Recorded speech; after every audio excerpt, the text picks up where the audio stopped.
ओम नमः शिवाय। प्रिय भक्तों, आज की कथा में आप जानेंगे आखिर क्यों अपनी ही पुत्री सरस्वती की ओर आकर्षित हुए थे ब्रह्मा जी। भक्तों, ब्रह्मा जी और माता सरस्वती की कहानी उस समय शुरू होती है जब सृष्टि की रचना हो रही थी। पौराणिक ग्रंथों के मुताबिक सृष्टि की रचना ब्रह्मा जी के द्वारा की गई है और इस ब्रह्मांड के पालनकर्ता के रूप में हम भगवान विष्णु को जानते हैं। साथ ही भगवान शंकर को सृष्टि के संहारकर्ता के रूप में जानते हैं।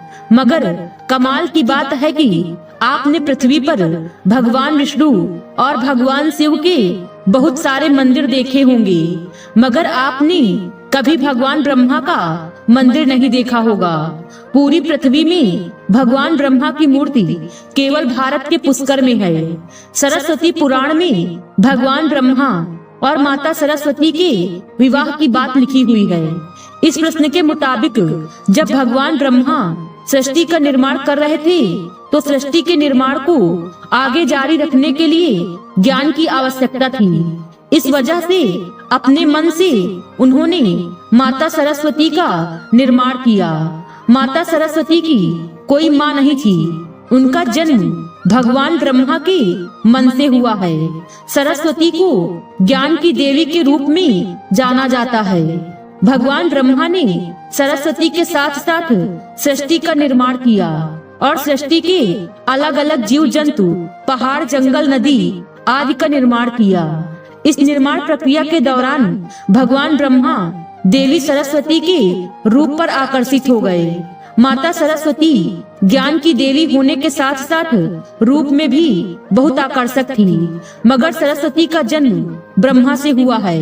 इस वजह से जब भगवान ब्रह्मा सरस्वती की तरफ मोहित हो गए तब देवलोक में उनकी बहुत निंदा हुई।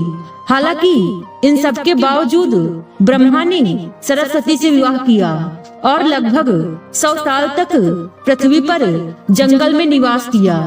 जब पृथ्वी पर सरस्वती के साथ ब्रह्मा जी निवास कर रहे थे तब उन दोनों के जरिए मनु नाम के पुत्र का जन्म हुआ। आगे चलकर मनु की संतानें ही मनुष्य जाति के पनपने का कारण बनी। भगवान ब्रह्मा के इस व्यवहार के कारण देवलोक में यह निश्चय किया गया कि भगवान ब्रह्मा की पूजा नहीं की जाएगी। माता सरस्वती ने ब्रह्मा जी को श्राप क्यों दिया था, इसके बारे में सरस्वती पुराण में बताया गया है कि भगवान ब्रह्मा ने सरस्वती को अपने मन से उत्पन्न किया था और माता सरस्वती की सुंदरता पर मोहित हो गए थे। जब माता सरस्वती इस बात को समझ गई तब ब्रह्मा जी की नजर से बचने के लिए वह रूप बदलकर धरती पर आ गई, मगर ब्रह्मा जी ने हार नहीं मानी और माता सरस्वती को खोज निकाला। भगवान ब्रह्मा माता सरस्वती के साथ शारीरिक संबंध बनाना चाहते थे और सरस्वती इसके लिए तैयार नहीं थी। माता सरस्वती ने ब्रह्मा जी को श्राप दिया था कि धरती का निर्माण करने के बावजूद धरती पर आपकी पूजा कभी नहीं होगी। अब प्रश्न उठता है, ब्रह्मा और सरस्वती का संबंध क्या है? ब्रह्मा और सरस्वती दोनों ही हिंदू धर्म में बहुत ही महत्वपूर्ण देवी देवता के पात्र हैं।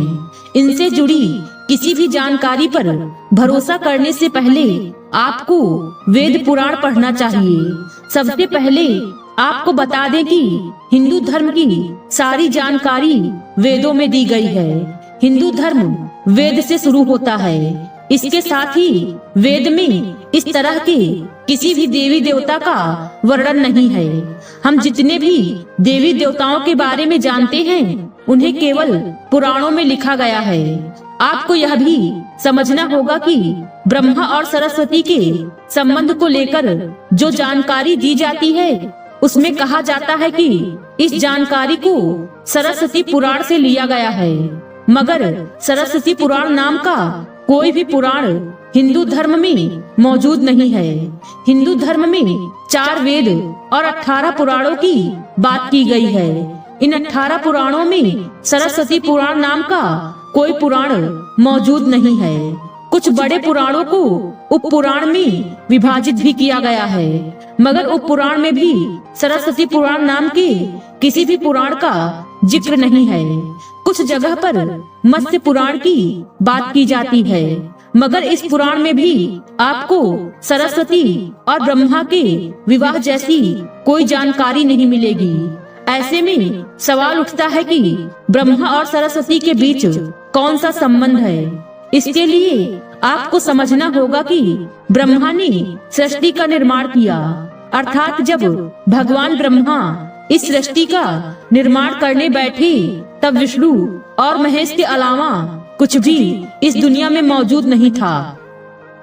ऐसे में अगर उन्हें सृष्टि को आगे चलाने के लिए किसी भी पुरुष और स्त्री की आवश्यकता होगी तो उन्हें अपने मन से उसकी रचना करनी होगी।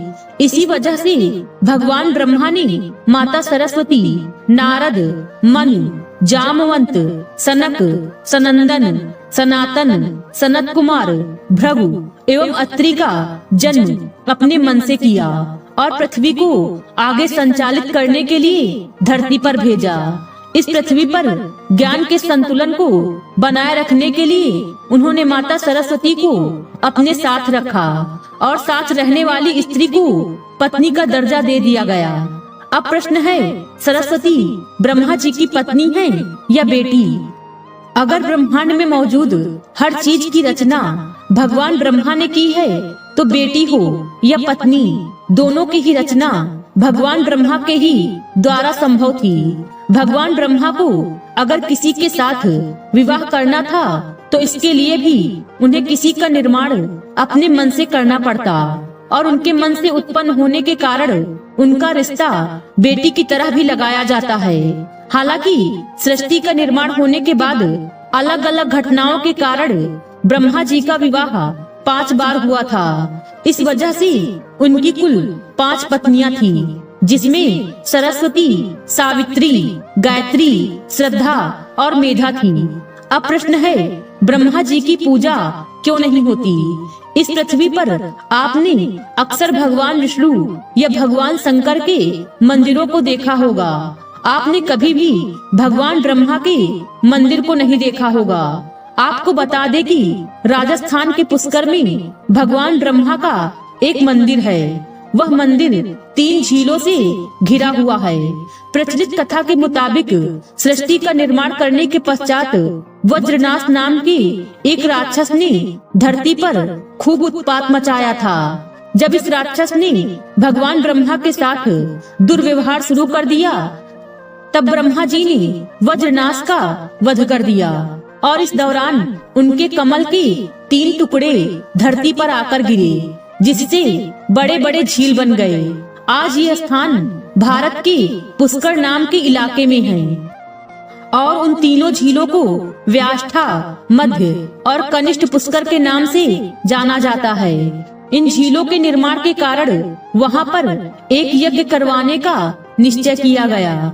इस यज्ञ में साक्षात भगवान ब्रह्मा बैठने आए थे, मगर एक यज्ञ या पूजा पाठ में पति को पत्नी के साथ बैठना होता है। उस समय भगवान ब्रह्मा की पत्नी सावित्री थी, मगर उन्हें आने में काफी विलंब हो रहा था। बहुत देर इंतजार करने के बाद पूजा का मुहूर्त खत्म होने से बचाने के लिए भगवान विष्णु ने एक सुझाव रखा कि ब्रह्मा जी की शादी इसी पूजा के दौरान कर दी जाए। इस विचार पर सहमत जताते हुए नारद मुनि ने गायत्री नाम की एक स्थानीय लड़की को भगवान ब्रह्मा के साथ विवाह करने के लिए मना लिया। जब इन दोनों का विवाह हुआ और यज्ञ में भगवान ब्रह्मा गायत्री के साथ बैठकर पूजा को संपन्न किया, तभी वहाँ माता सावित्री आ गई और वह पूरी गतिविधि पर बहुत क्रोधित हुई और उन्होंने क्रोध में आकर भगवान ब्रह्मा को श्राप दिया कि धरती पर उनकी पूजा कभी नहीं की जाएगी। इसके बाद उन्होंने नारद को शादी के लिए लड़की खोजकर लाने के कारण श्राप दिया कि नारद आजीवन कुंवारे रहेंगे। जब माता सावित्री को पता चला कि यह विचार भगवान विष्णु ने प्रकट किया था तो उनके श्राप से वह भी बच नहीं पाए माता सावित्री ने भगवान विष्णु को श्राप दिया कि वह अपनी पत्नी के वियोग में तड़पेंगे। इसी श्राप के कारण राम अवतार में भगवान विष्णु को माता सीता से बिछड़ने का दुख भोगना पड़ा था। इसके बाद जब माता सावित्री का क्रोध कुछ कम हुआ, तब उन्होंने भगवान ब्रह्मा पर दया दिखाते हुए कहा कि उनकी पूजा धरती पर केवल एक जगह इस पुष्कर में ही हो सकती है। इसके बाद भगवान ब्रह्मा के इस व्यवहार से आहत होकर वह पुष्कर के समीप रत्नागिरी नाम के पहाड़ पर चली गई और हमेशा के लिए तपस्या में लीन हो गई। आज भी रत्नागिरी पहाड़ पर माता सावित्री का मंदिर है और उसके ठीक नीचे 3 झीलों के बीच बसा पुष्कर का ब्रह्मा मंदिर मौजूद है। इतिहासकारों के मुताबिक आचार्य शंकराचार्य के द्वारा सन 711 में यहाँ भगवान ब्रह्मा की मूर्ति की स्थापना की गई थी। उससे पहले यहाँ बिना मूर्ति की पूजा होती थी। भक्तों, यह कहानी आपको कैसी लगी कमेंट करके जरूर बताएं। आज की वीडियो में बस इतना ही। उम्मीद है वीडियो पसंद आई होगी। इस वीडियो में बोलते समय कोई त्रुटि हुई हो तो क्षमा करें। वीडियो पसंद आई हो तो वीडियो को लाइक और शेयर करें और चैनल को सब्सक्राइब कर दें और कमेंट बॉक्स में जय मां सरस्वती लिखना बिल्कुल ना भूलें। मिलते हैं अगले वीडियो में। खुश रहिए और खुशियाँ बांटते रहिए। जय मां सरस्वती।